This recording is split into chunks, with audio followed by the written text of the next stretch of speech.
People are always the priority at Luck Stone, the Virginia-based producer of crushed stone. It's a philosophy company founder Charles Luck Jr. lived by, and it's one that was adopted long ago by his son, Charles Luck III. Luck Stone was founded on the philosophy that if you do right by your people, they will do right by you.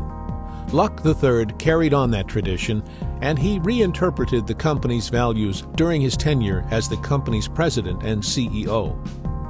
In an era of command and control leadership, Luck embraced the phrase, "We care."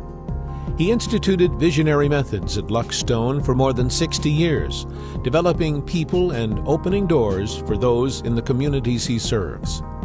Before joining the family business, Luck graduated from Virginia Military Institute and served in the United States Air Force for 2 years following graduation. He resigned as a first lieutenant. When Luck started at Luck Stone, he worked in a number of capacities. He was named president and CEO in 1965, leading the company through 3 decades of expansion and innovation during his tenure. In the early 1970s, Luck Stone demonstrated its leadership as a technological pioneer with the implementation of computerized ticketing at sales offices. Later that decade, Luck Stone developed fully automated, unattended crushing plants. Today, Luck continues to serve as chairman of the board at Luck Companies. The company operates 24 facilities and employs 680 people. Beyond his company, Luck has been a leader whom the greater aggregate industry has continuously been able to count on. He has held leadership positions in many of the industry's associations. He was a chairman of the National Stone Association, as well as president of the Virginia Aggregates Association. In addition to being highly dedicated to the aggregate industry, Luck has been a great leader in the community, volunteering his time to a number of organizations.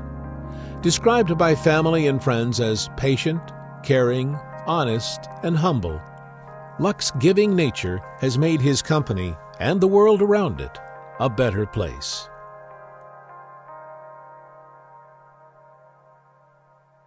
Well, thank you all. As you can imagine, this is an incredible honor for my dad, our family.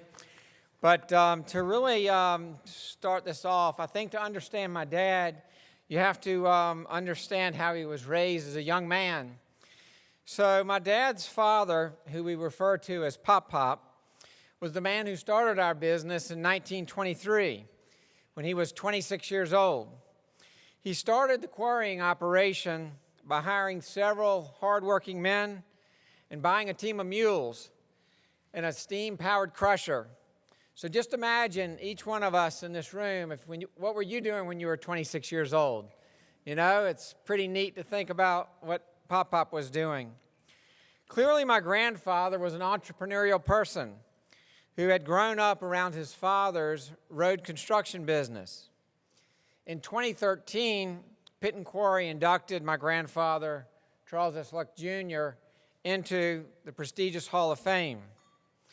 During the 30s and 40s, my grandfather and grandmother raised my father and my aunt with several values that were at the forefront. First off, they believed in the strong emphasis on being a close family. Secondly, a respect for people of all walks of life was consistently modeled by my grandparents. Thirdly, honesty, integrity, and hard work were expectations in the Luck house. And lastly, doing the right thing was always emphasized. So let me share with you all a few stories. In 1945, my dad was 12 years old, and his first job was carrying water to the men in the quarry. We had no ramps, and he was lowered into the quarry in a wooden box from the quarry side derrick, or he could walk down a narrow goat trail to take water to the men. It was here at this young age that he grew to love the grit and the hard work that is necessary in this business. One of my favorite stories involves my grandfather asking my dad and his sister, who were both about 12 and 15, my granddad said, "What did you all do today?" And my dad, being the oldest, he piped up, and he said, Martha and I drove a load of dynamite to our quarry at Burkeville. So just to appreciate this, dynamite was highly volatile back in the day, and the ride to Burkeville was about 60 miles. Well, my grandfather said, "You did what?" So he quickly told my father that he was never to take his little sister transporting dynamite again, but it was absolutely fine for him to go. So let me move on from his childhood to his leadership of our company. My father's leadership inside and outside the company has been described as a person who truly values family, family of our associates, family of our own family. And during the 70s and 80s, he made an annual trip to all of our operations, and he shook the hands of all 200 associates and spent time one-on-one with them, inquiring around, how are you really doing? If my dad were standing at the podium here tonight, he would say that he believed that people were absolutely the difference in our company. These are people that he looked for with high standards, with pride, and a belief in hard work and innovation, which have been key to the company's success and to his success. My dad also believes in doing things that others did not feel as possible. Today, that's known as innovation.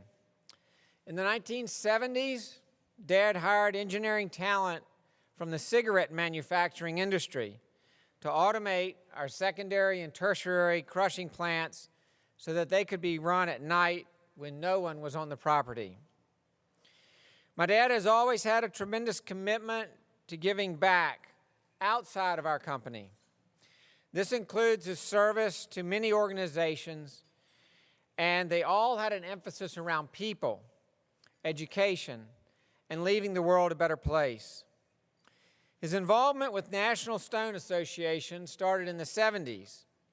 He was driven to take our small, family-owned business to a higher level of performance and to learn from other organizations while sharing the best that we had to offer.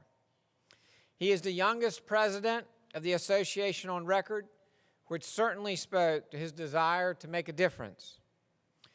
Back in the day, our industry was known to be unsophisticated, dusty, and certainly wasn't a place where quarries were openly shared with neighbors.